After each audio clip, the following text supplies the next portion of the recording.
मैं गजानंद वर्मा कक्षा 12 के लिए विषय अनिवार्य हिंदी पुस्तक सृजन पाठ संख्या 5 और वीररस के कवित भूषण इनका जन्म 1613 ईस्वी और मृत्यु सन 1715 ईस्वी ऐसा माना जाता है। भूषण कवि ने महाराजा शिवाजी के विषय में बहुत कुछ बढ़ा चढ़ा कर कहा। जिस समय यहाँ मुगलों का शासन था, औरंगजेब का शासन था, उस समय वो एक वीररस के कवि थे और अपनी कविता के माध्यम से वीरता उजागर की है। कवि ने इतने सुंदर तरीके से उनके जीवन से संबंधित जो बातें प्रस्तुत की है कि किस प्रकार के वीर थे।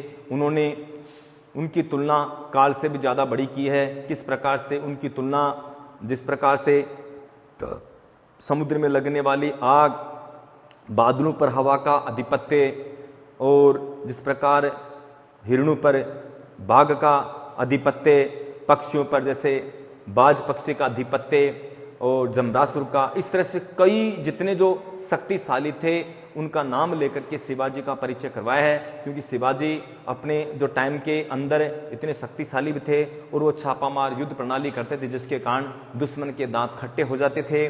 उनके द्वारा रचित वो रीतिकाल के वीररस के कवि थे और इनका मूल नाम था घनश्याम और इनका जन्म उत्तर प्रदेश में हुआ था।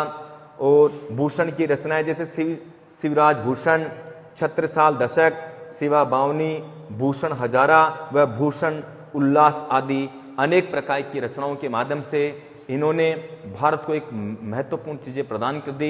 ये वो कवि थे, देखिए एक होता है वीररस का कवि जो कायरों के अंदर भी उत्साह जागृत कर दे। इन्होंने शिवाजी की पराक्रम के बारे में चर्चा की थी। वास्तव में शिवाजी थे भी ऐसे ही, वो दुश्मन के दांत खट्टे करने वाले। इनकी कई घटनाओं के बारे में चर्चा की है। ऐसा माना जाता है कि शिवाजी की जो सेना जब चलती है तो दुश्मन की सेना में खलबली मच जाती है, दुश्मन की सेना में और पूरे संसार के अंदर गली गली में खलबली मच जाती है। और उनके जब हाथी चलते हैं, घोड़े चलते हैं, तो नगाड़े बजते चलते हैं। और उनके 4 प्रकार की सेनाएं, घुड़सवारी, पैदल, रथ व हाथी।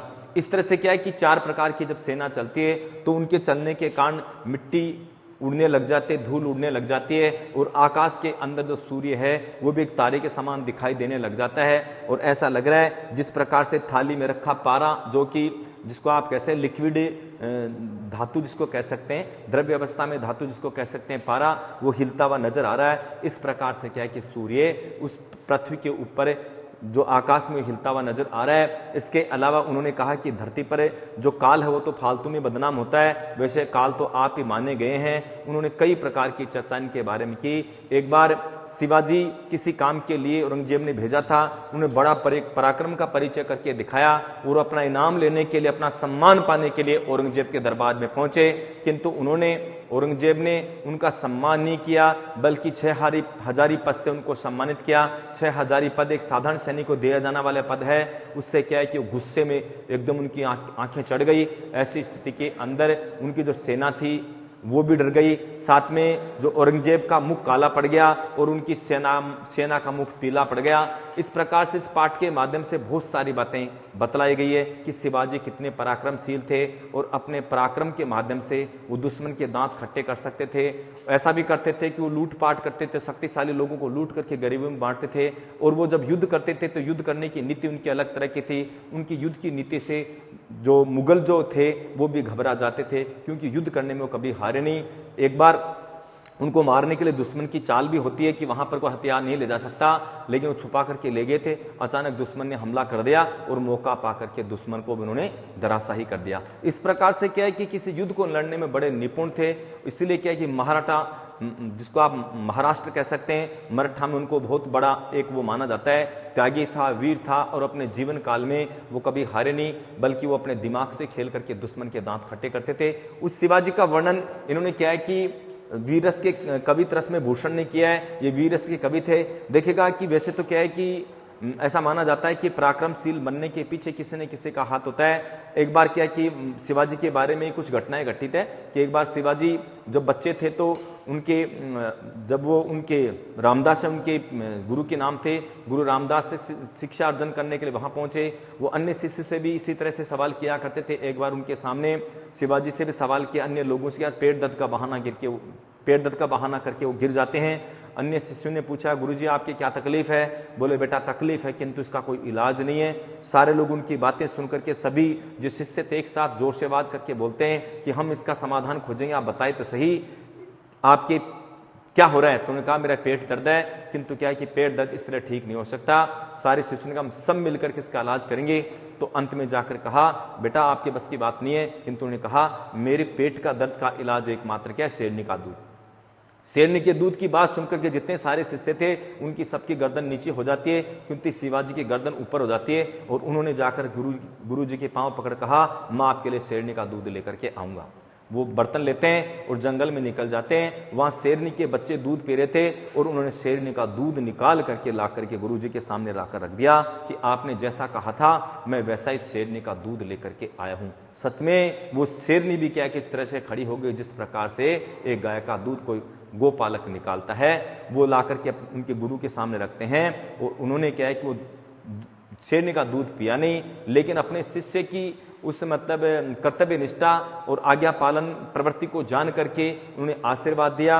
और अपनी माता से भी वो बड़े नम्रशील रहते थे और माता भी क्या है कि उनको इसी प्रकार की शिक्षा दिया करती थी।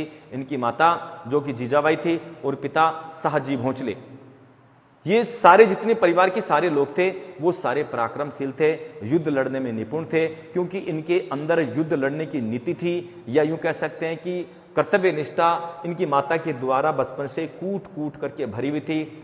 इसीलिए क्या है कि शिवाजी का जो वर्णन इन्होंने भूषण ने बड़े सुंदर अंदाज से किया है। देखिए पाठ में क्या है। साजी चतुरंग सेन अंग में उमंगधारी, सर्जा शिवाजी जंग जीतन चलत है, भूषण भनत नाद विहद नगारन के, नदी नद मद गैर बन के रलत है, एल फेल खेल भेल खलक में गेल गेल, गजन की ठेल पेल सेल उछलत है, तारा सो तरनी धूरी धारा में लगत जिमी, जिमी का मतलब जैसे थारा पर पारा पारा वार यूं हलत है। देखिए कवि भूषण कहना चाह रहे हैं कि साजी चतुरंग सेन अंग में उमंगधारी। चतुरंग ये कहा गया है कि चतुरंग किसको बोलते हैं कि 4 प्रकार की सेना, हाथी, घोड़ा, पैदल और रथ। हाथी, घोड़ा, पैदल और रथ, ये 4 प्रकार की जो चतुरंगी सेना थी उसको सजा करके शिवाजी जब चलते हैं तो देखिए क्या होता है। साजी सजाकर, चतुरंग सेन अंग में उमंगधारी। देखिए एक तो किसी काम को करते समय इंसान घबरा करके परेशान होकर के बोझ समझ करके करे, किंतु शिवाजी इस चीज को बोझ नहीं मान रहे थे। मन में उमंग थी, किसी काम को करने की उत्कंठा थी, किसी काम को करने का मन में एक हौसला था, एक जुनून था, ये इनके मन में था। तो क्या कहा, साजी चतुरंग सेन अंग में उमंगधारी। जो शिवाजी है वो अपनी चतुरंगी सेना जिसमें हाथी, पैदल, घोड़ा और रथ, ये 4 प्रकार की जो सेना थी उनको लेकर के मन के अंदर उमंग भर करके, अपने अंग में उमंग भर करके युद्ध करने के लिए चल पड़ते हैं। साजी सजाकर, साजी चतुरंग सेन में सेना, अंग में उमंगधारी अर्थात शिवाजी अपनी चतुरंगी सेना को सजा करके, मन में उमंग धारण करके युद्ध के लिए युद्ध भूमि में चल पड़ते हैं। सर्जा शिवाजी जंग जीतन चलते हैं। ये सर्जा ने, सर्जा इनकी उपाधि का नाम है, शिवाजी की उपाधि का नाम है सर्जा। इनको सर्जा शिवाजी इसलिए क्योंकि उपाधि मिली थी इनको सर्जा।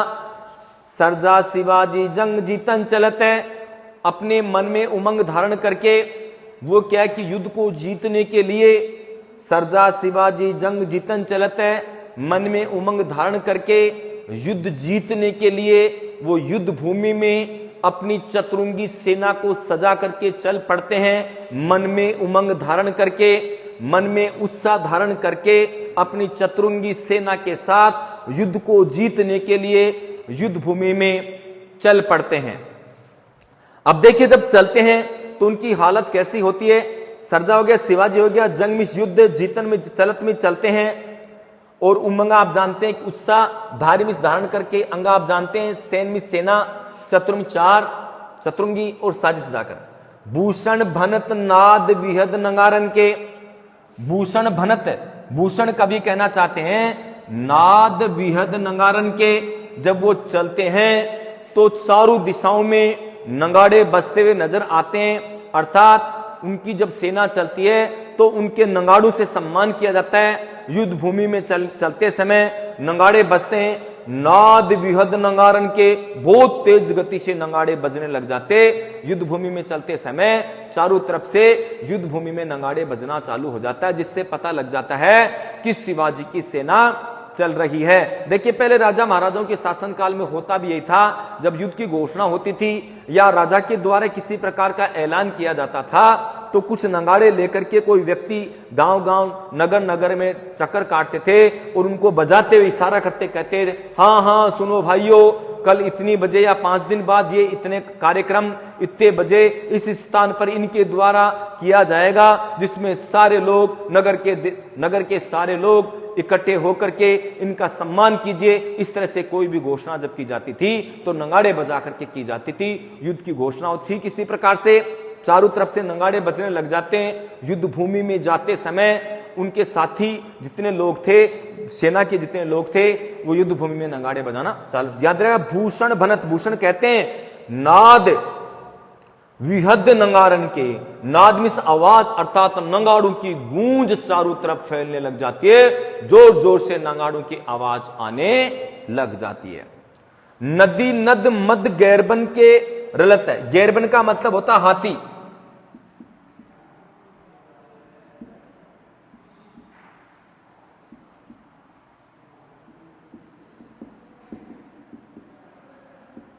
गैरबन का अर्थ हो गया नदी नद।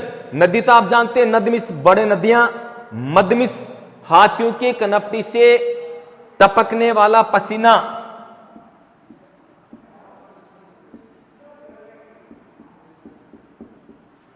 हाथियों की कनपटी से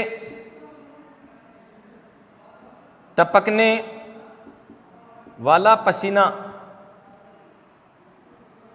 ये मद किसको कहा? मद अर्थात लगातार। नदी नद मद गैरबन के रलत है। ये कहना चाह रहे हैं कि लगातार हाथियों के चलने के कारण, हाथियों के टपकने वाले पसीने से नदी और महानद बहने लग जाते हैं। अर्थात हाथियों के से, क्योंकि इस ये वीर रस में जो कवित्र रस है, इसमें वीर रस के अंदर भूषण ने हर बात को बहुत ही बढ़ा चढ़ा करके किया है, क्योंकि इन्होंने अपने मालिक की, अपने स्वामी की बढ़ चढ़ करके जो उदारता दिखाई है, बढ़ चढ़ के उनकी बढ़ाई की है। तो क्या कहा? नदी नद मद, मद मिस किसको बोलते हैं? हाथियों के कनपटी से टपकने वाला पसीना। गैरबन के रलते, ये कहना चाह रहे हैं कि हाथियों के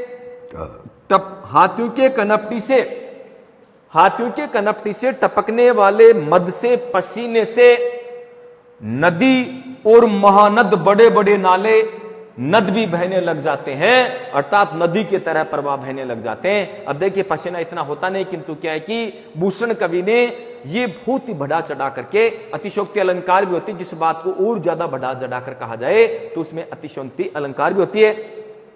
नदी नद मद गैरबन के रलत है, ये कहना चाह रहे हैं हाथियों के चलने के कारण, हाथियों के समूह के चलने के कारण उनके कनपटी से टपकने वाले पसीने से नदी और महानद बहने लग जाते हैं। अब देखिएगा, हेल फेल खेल भेल खलक में गेल गेल। देखिए, हेल फेल का अर्थ होता है सेना के चलने से, खेल भेल का अर्थ होता है खलबली, और खलक का अर्थ होता है संसार। खलक का मतलब संसार,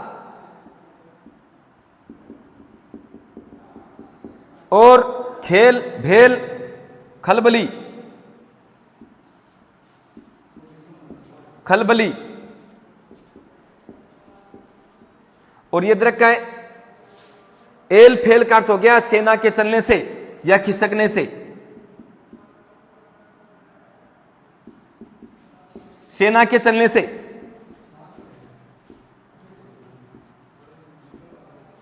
सेना के चलने से, इधर लिख देना चाहिए था।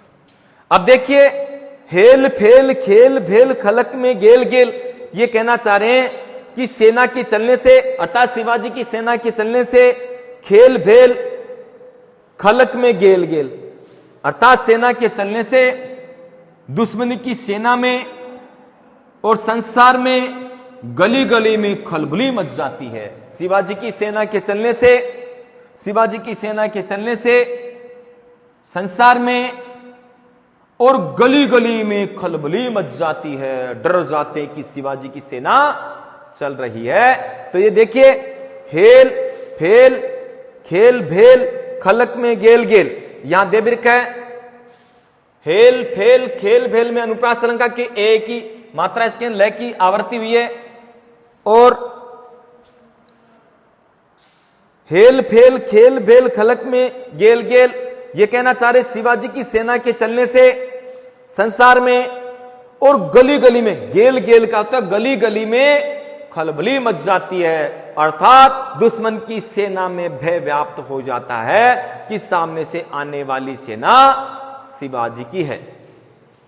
गजन की ठेल फेल सेल उछलत है, गजन में हाथी, ठेल फेल में टकराने से सेल उछलत है, सेल में पर्वत और उछलत का अर्थ है खिसकने लग जाते हैं, क्योंकि इनकी सेना में हाथी घोड़े पैदल रथ जो चतुरंगी सेना सजा करके जब शिवाजी चलते हैं तो गजन की ठेल पेल सेल उछलत है, हाथियों के टकराने से, सेना में हाथियों के चलने से या सेना के हाथियों के चलने के कारण हाथियों के टकराने से सेल उछलत है।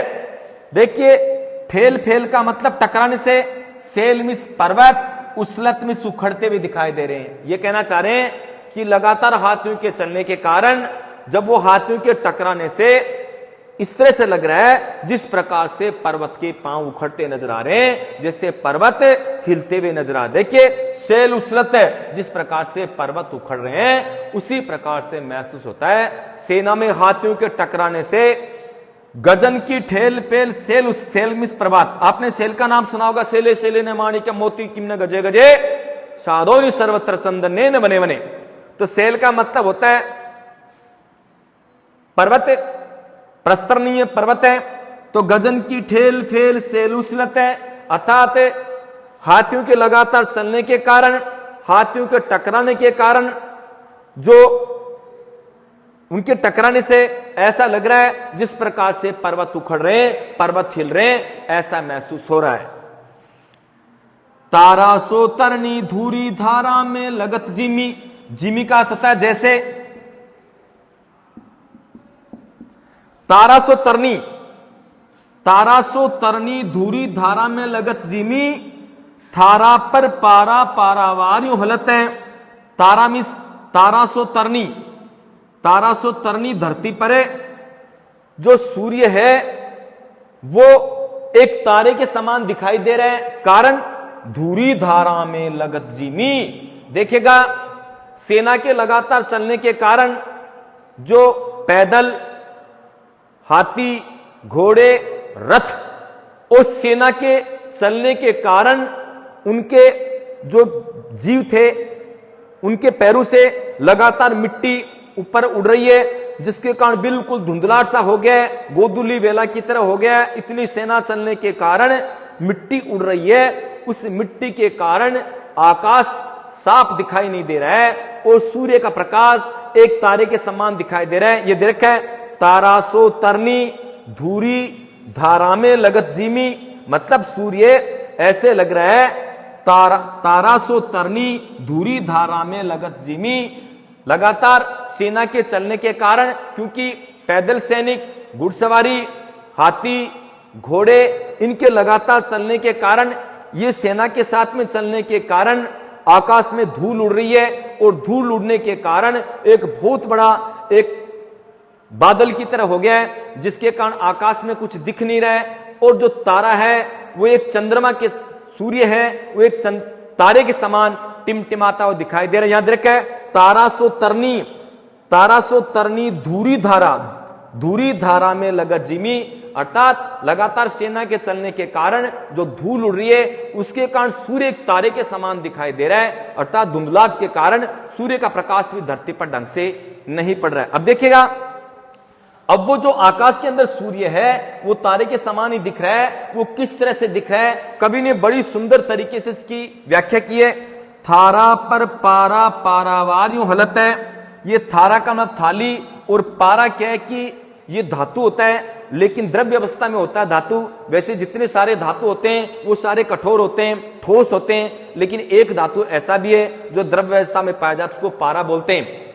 ये पारा, तो क्या कहा, थारा पर पारा पारावारियों हलत है, आकाश के अंदर सूर्य वो कैसा लग रहा है, जिस प्रकार से किसी थाली में रखा हुआ पारा हाथ में लेकर जब चलते हैं तो पारा हिलता हुआ नजर आ रहा है। ठीक उसी प्रकार से समुद्र के अंदर सूर्य की जो किरणें हैं, सूर्य समुद्र के अंदर ऐसा लग रहा है जिस प्रकार से थाली में रखा पारा इधर उधर हिल रहा है, उसी प्रकार से आकाश के अंदर सूर्य लग रहा है। क्यों? क्योंकि उनके जो 4 प्रकार की चतुरंगी सेना थी, चलने के कारण जो मिट्टी आकाश में उड़ रही थी, जिसके कारण सूर्य का प्रकाश धरती पर नहीं पड़ रहा था, और धुंधलाहट के कारण आकाश में जो सूर्य है वो तारे के समान दिखाई दे रहा था, और वो तारे के समान दिखाई दे रहा था। उन्होंने, कवि ने क्या तुलना की, थारा पर पारा पारावार, पारावार का मतलब समुद्र या सागर या समुद्र, हलत में हिलता हुआ, और थारा में थाली में, और पारा आप जानते एजी क्या होता है, वो थारा पर पारा पारावार यूं हलत है, अर्थात लगातार सेना के चलने के कारण जो धूल उड़ रही है, उस धूल के कारण सूर्य की जो किरणें पृथ्वी पर नहीं पड़ रही है, और वो सूर्य जब समुद्र में देखते तो कैसा लग रहा है, जिस प्रकार से थाली में रखा जो पारा है चलने के कारण इधर उधर ढुलता हुआ दिखाई दे रहा है। इसी प्रकार से आकाश में सूर्य दिखाई दे रहा है। कवि ने अपने इस भूषण कवि ने वीर रस, अर्थात शिवाजी की जो बातें थी, शिवाजी के जो विचार थे, वो किस प्रकार के शक्तिशाली वीर पुरुष थे, उनकी तुलना बहुत ही बढ़ा चढ़ा करके की है, क्योंकि उनका सेवक था, और सेवक का कर्तव्य होता है अपने मालिक की बातों को बहुत बढ़ा चढ़ा कर कहना। और जो भूषण कवि थे ये के वीर रस के कवि थे, और ऐसा मानते हैं कि वीरता, एक वीर रस का क्या होता है कि जो वीर रस के कवि होते हैं, एक कायर व्यक्ति के अंदर भी उत्साह जागृत कर दें, उसके अंदर भी किसी काम को करने के लिए उत्साह जागृत हो जाए। वास्तव में शिवाजी की जो तुलना उन्होंने की है वो शक्तिशाली थे ही, किंतु साथ में उन्होंने बढ़ा चढ़ाकर कितनी बातें की है, लेकिन वास्तव में शिवाजी थे भी अपने जीवन काल में बहुत शक्तिशाली। दुश्मन को किस तरह से पराजित किया जाता है, ये सारी बातें उनके अंदर कूट कूट करके भरी हुई थी। साथ में क्या है कि दुश्मन को किस तरह हराया जाए, उसमें 2 चीजें महत्वपूर्ण होती है। एक होती है कूटनीति, दूसरी होती है दूरदर्शिता, आगे की बातों को पहले जानना, और कूटनीति की दुश्मन को कैसे पराजित किया जाए। दुश्मन जो चाल चलने वाला है, जो विचार कर रहा है कि मैं दुश्मन को कैसे शिकस्त दूं, वो सारी बातें उनके दिमाग में